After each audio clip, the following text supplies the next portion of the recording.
ഓം നമോ ഭഗവതേ സായിശ്വരായ. ശ്രീ സത്യസായി ഭാഗവതം.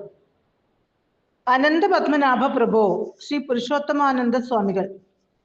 ഭഗവാൻ ബാബ ഹിമാലയ യാത്രാവേളയിൽ കുറച്ച് ഭക്തന്മാർക്കൊപ്പം ഋഷികേശിൽ ഗംഗാതീരത്തുകൂടെ നടക്കാൻ തുടങ്ങി. ഒരിടത്ത് ചെന്നപ്പോൾ ഭഗവാൻ നിന്നു. പിന്നീട് വസിഷ്ഠ ഗുഹ എന്നറിയപ്പെടുന്ന ദിക്കിലേക്ക് തിരിഞ്ഞു. സമയം രാത്രി 9 മണി. അവിടെയാണ് 70-ലേറെ പ്രായമുള്ള പുരുഷോത്തമാനന്ദ സ്വാമികൾ കഠിന തപസ് ചെയ്യുന്ന സ്ഥലം. കസ്തൂരിയും ഭഗവാനൊപ്പം വസിഷ്ഠ ഗുഹയിലെത്തി. കസ്തൂരി പുരുഷോത്തമാനന്ദയോട് മലയാളത്തിൽ സംസാരിച്ചു. ശ്രീരാമകൃഷ്ണ പരമഹംസരുടെ ശിഷ്യൻ ശിവാനന്ദ താരക മഹാരാജ് കസ്തൂരിയുടെ ഗുരുവാണെന്ന് അറിഞ്ഞപ്പോൾ പുരുഷോത്തമാനന്ദയ്ക്ക് സന്തോഷമായി. അദ്ദേഹത്തിന്റെ ഗുരുനാഥനും ശിവാനന്ദ സ്വാമികളായിരുന്നു. ഭഗവാൻ ബാബ കൂടെയുള്ളവരോട് ഗുഹയിൽ നിന്ന് പുറത്തിറങ്ങാൻ അരുളി. ഏറെ കഴിഞ്ഞിട്ടും ഭഗവാൻ ബാബയെ പുറത്തു കാണാത്തത് കൊണ്ട് സുബ്ബരാമനായിഡു, ദിവ്യജീവന സംഘം വെങ്കിടഗിരി അധ്യക്ഷൻ, വസിഷ്ഠ ഗുഹയ്ക്ക് അരികിലെത്തി. അകത്തേക്ക് എത്തി നോക്കി. വാതിൽ ചാരിയിട്ടേ ഉള്ളൂ. അതിലൂടെ അദ്ദേഹം കണ്ട കാഴ്ച അത്യത്ഭുതകരമായിരുന്നു. ഭഗവാൻ ബാബയുടെ തിരുശരീരം ജ്യോതിസിനാൽ വെട്ടിത്തിളങ്ങുന്നു. ബാബ പുരുഷോത്തമാനന്ദ സ്വാമികളുടെ മടിയിൽ ശിരസ് വെച്ച് കിടക്കുകയാണ്. ഭഗവാന്റെ തിരുമുഖത്തു നിന്നും ശരീരത്തിൽ നിന്നും പ്രവഹിക്കുന്ന പ്രഭയിൽ ഗുഹ മുഴുവനും പ്രകാശപൂരിതം. സന്യാസിയുടെ 2 ശിഷ്യന്മാർ ആ സമയം ഗുഹയ്ക്കകത്തുണ്ടായിരുന്നു. അവരും ഈ ദിവ്യരംഗത്തിന് സാക്ഷിയായി. അവർ അമ്പരന്നുപോയി. പുരുഷോത്തമാനന്ദ ദിവ്യലഹരിയിലാണ്ടിരിക്കുന്നു. തെളിട കഴിഞ്ഞ് ഭഗവാൻ ബാബ എഴുന്നേറ്റു. പുരുഷോത്തമാനന്ദയുടെ അരികിലിരുന്ന് മെല്ലെ അദ്ദേഹത്തെ വിളിച്ചു. അങ്ങനെ സാവധാനം അദ്ദേഹത്തെ ബാഹ്യബോധാവസ്ഥയിലേക്ക് ഭഗവാൻ കൊണ്ടുവന്നു.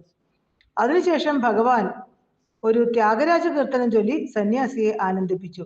പിന്നീട് ചുവന്ന സ്ഫടികം കൊണ്ടുള്ള ഒരു മാല ഉണ്ടാക്കി പുരുഷോത്തമാനന്ദയ്ക്ക് സമ്മാനിച്ചു. ഇതെല്ലാം കണ്ടു നിന്ന സുബ്ബരാമനായിഡു ആനന്ദപരവശനായി. പിന്നീട് ഭഗവാൻ ബാബ വെളിപ്പെടുത്തി. അനന്തശായിയായ പത്മനാഭസ്വാമിയുടെ തിരുസ്വരൂപം പുരുഷോത്തമാനന്ദ സ്വാമികൾക്ക് വളരെ ഇഷ്ടമായിരുന്നു. അതിനാൽ ഞാൻ അദ്ദേഹത്തിന് അനന്ത പത്മനാഭസ്വാമിയുടെ ദർശനം സമ്മാനിച്ചു. ഈ സംഭവം നടക്കുന്നതിന് കൃത്യം 38 വർഷം മുമ്പ് പുരുഷോത്തമാനന്ദ സ്വാമി തന്റെ ഗുരുനാഥൻ മഹാപുരുഷജിക്ക്, ശ്രീരാമകൃഷ്ണ പരമഹംസരുടെ ശിഷ്യൻ ശിവാനന്ദ സ്വാമികളാണ് മഹാപുരുഷജിക്ക് എഴുതി. ഈ ലോകം മുഴുവൻ മിഥ്യയാണെന്ന് എനിക്ക് മനസ്സിലായി. ഈശ്വരൻ യഥാർത്ഥത്തിലുണ്ടോ? ആ പരമസത്യം നേരിട്ട് അറിയുന്നതുവരെ, ഈശ്വരനെ പ്രത്യക്ഷമായി കാണും വരെ, അനുഭവിക്കുന്നതുവരെ എനിക്ക് ഈശ്വരാസ്തിത്വത്തിൽ വിശ്വസിക്കാനാവില്ല. അദ്ദേഹം സത്യസാക്ഷാത്കാരത്തിനായി നിരന്തരം കഠിന സാധനകളിൽ മുഴുകി. സന്യാസിയുടെ സങ്കല്പത്തിന് ഉത്തരമായി സത്യസ്വരൂപൻ തന്നെ സത്യസായി സ്വരൂപത്തോടെ ഭക്തസമീപം എത്തുകയും ഇഷ്ടദേവതയായ ജ്യോതി പത്മനാഭസ്വാമികളുടെ ദർശനം നൽകി അനുഗ്രഹിക്കുകയും ചെയ്തു. കസ്തൂരിക്കും മറ്റുള്ളവർക്കും ഗുഹയിൽ പ്രവേശിക്കാൻ ബാബ അനുമതി നൽകി. ദിവ്യദർശനത്തിന് സാക്ഷികളായ 2 ശിഷ്യന്മാരിൽ നിന്നും വിവരങ്ങൾ കസ്തൂരി ശേഖരിച്ചു. ഭഗവാൻ ബാബ സംസാരിക്കുമ്പോൾ പുരുഷോത്തമാനന്ദ സ്വാമികൾ ഭയഭക്തി സമന്വിതമായ മിഴികളോടെ ഓരോ വാക്കും സശ്രദ്ധം കേട്ടുകൊണ്ടിരുന്നു. പുരുഷോത്തമാനന്ദ സ്വാമികൾ ആദ്യകാലത്ത് അനുഭവിച്ച കഠിന ക്ലേശങ്ങളെക്കുറിച്ച് സ്വാമി പരാമർശിച്ചു. ആദ്യകാലത്ത് അവർ തീ ഉണ്ടാക്കാനായി കല്ലുകൾ ഉരസുകയായിരുന്നു പതിവ്. ഒരു ദിവസം ഗുഹയുടെ മൂലയിൽ ഒരു കെട്ട് തീപ്പെട്ടി അവർ കണ്ടു. ഞാനാണ് തീപ്പെട്ടി അവിടെ കൊണ്ടിട്ടത്. ബാബ ഇത് പറയുമ്പോൾ പുരുഷോത്തമാനന്ദയുടെ മിഴികൾ വിടർന്നു. അദ്ദേഹം അത്യാഹ്ലാദത്തോടെ ശിഷ്യന്മാരോട് പറഞ്ഞു, ബാബ എല്ലാം അറിയുന്നു. ദിവ്യാനുഭവങ്ങൾ മൂലം ഗുഹയിൽ നിന്നിറങ്ങിയപ്പോൾ ഭക്തസംഘം ദിവ്യലഹരി പിടിച്ച അവസ്ഥയിലായിരുന്നു. പലവിധ സംസാരങ്ങളിലൂടെ ഭഗവാൻ അവരെ സാധാരണ നിലയിലേക്ക് കൊണ്ടുവന്നു. പിറ്റേ ദിവസവും വസിഷ്ഠ ഗുഹയിലെത്തി പുരുഷോത്തമാനന്ദയ്ക്ക് സ്വാമി ദർശനം നൽകി. ശ്രീ രഘുവരാ സുഗണാലയ എന്ന കീർത്തനം സന്യാസിയെ പാടി കേൾപ്പിച്ചു. അതിനുശേഷം ഭഗവാൻ ഭൗതികമായി വസിഷ്ഠ ഗുഹയിൽ നിന്ന് യാത്ര പറഞ്ഞു. ഒരു ദസറ ആഘോഷവേളയിൽ 2005 ഒക്ടോബർ 11 ഭഗവാൻ അരുളി.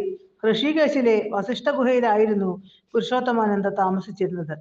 ഗുഹയ്ക്കകത്ത് ചെറിയൊരു ദീപം കൊളുത്തിയിരുന്നു. ചായ ഉണ്ടാക്കി കുടിക്കുന്നതിനായി അദ്ദേഹം വഴിയിൽ വന്ന് തീർത്ഥാടകരോട് എന്തെങ്കിലും കുറച്ച് ചോദിക്കും. അപ്പോൾ വളരെ വൃദ്ധനായിട്ടുണ്ടായിരുന്നു അദ്ദേഹം. കുറച്ചു കഴിഞ്ഞപ്പോൾ പ്രായം മൂലം റോഡിലേക്ക് ഇറങ്ങുക വളരെ ക്ലേശമായി. വസിഷ്ഠ ഗുഹയിൽ നിന്ന് കുത്തനെ കയറ്റം കയറണം റോഡിലേക്ക്. പലപ്പോഴും 4 കാലിൽ ഇഴഞ്ഞാണ് അദ്ദേഹം സഞ്ചരിച്ചത്. ഞാൻ വസിഷ്ഠ ഗുഹയിൽ ചെല്ലുമ്പോൾ കസ്തൂരിയും കൂടെ ഉണ്ടായിരുന്നു. എന്നെ കണ്ടതോടെ പുരുഷോത്തമാനന്ദയ്ക്ക് ഉണ്ടായ ആനന്ദം അവർണ്ണനീയം. തനിക്ക് ഇന്ന് പുരുഷോത്തമ ദർശനം കിട്ടി, ജീവിതം ധന്യമായെന്നും പറഞ്ഞ് അദ്ദേഹം വിതുമ്പി തുടങ്ങി. അദ്ദേഹത്തിന്റെ പ്രാർത്ഥനയ്ക്ക് ഉത്തരമായി പിറ്റേ ദിവസവും ഞാൻ അവിടെ പോയി. മടങ്ങാൻ നേരം കസ്തൂരിയുടെ കയ്യിൽ നിന്ന് ചെറിയൊരു കടലാസ് വാങ്ങി അതിൽ ഞാൻ ഇന്ന ദിവസം ഇന്ന സമയം വീണ്ടും വരുമെന്ന് എഴുതി കൊടുത്തു.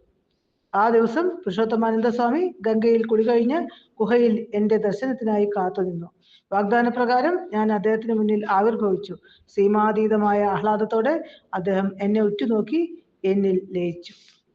അദ്ദേഹത്തിന്റെ ശിഷ്യന്മാർ എനിക്ക് ടെലഗ്രാം ചെയ്തു. അപ്പോൾ ഞാൻ പ്രശാന്തി നിലയത്തിലായിരുന്നു. ടെലഗ്രാം വരുമ്പോൾ രാജാ റെഡ്ഡി എന്നോടൊപ്പം ഉണ്ടായിരുന്നു. പുരുഷോത്തമാനന്ദയുടെ ജന്മദിനവും സമാധി ദിനവും ഒരേ ദിവസം തന്നെയായിരുന്നു. സമാധിയായ യോഗിയുടെ ജന്മദിന സ്മരണയിൽ ഞാൻ ഡൽഹിയിലെത്തി. പുരുഷോത്തമാനന്ദ സ്വാമികളുടെ ചിത്രം വെച്ച് ഞാൻ ഭജന സംഘടിപ്പിച്ചിരുന്നു. ഓം തത്സത്ത്.